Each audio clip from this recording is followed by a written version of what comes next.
عاملين ايه؟ انا قلت بقى النهارده ايه اروق بقى ايه ابتدي كده في الشقه حاجه في حاجه.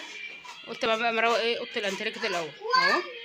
شلت السجاده وكنت برفض الستاره اللي هي البرقع دي، وكان كده في حاجات كده في الشقه جوزي عاملها اهو. شلت السجاده اهي وشلت الحافظه وشلت الدنيا متكركبه. بصوا المنظر. ودي كوكو هاني كانت عماله تعيط اهي. وعمر باشا قعد يكنس فالح قوي. ها باب باب وشباك. يلا قولهم بقى يا كوكو، يلا اديهم لايك، يلا يلا ادي لايك. ها شاطره يا كوكو. وكده خلصت اوضه الانتريه اول حاجه في الشقه. بصوا ونفضت الستاره ونفضت الشباك اهو. جوزي حتى بايد النور اهو. بصوا عمر قاعد بيصور.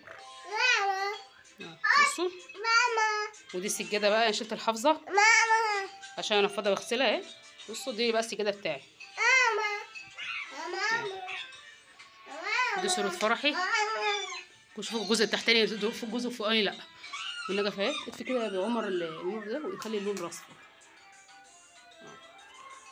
بصوا مقدميه خالص اهي.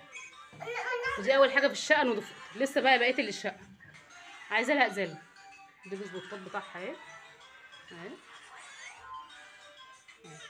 والله يا ابو عمر الله يبارك له وكان بيساعدني بصراحه. لسه بقى هنفض الترابيزه واحطها خلاص على كده.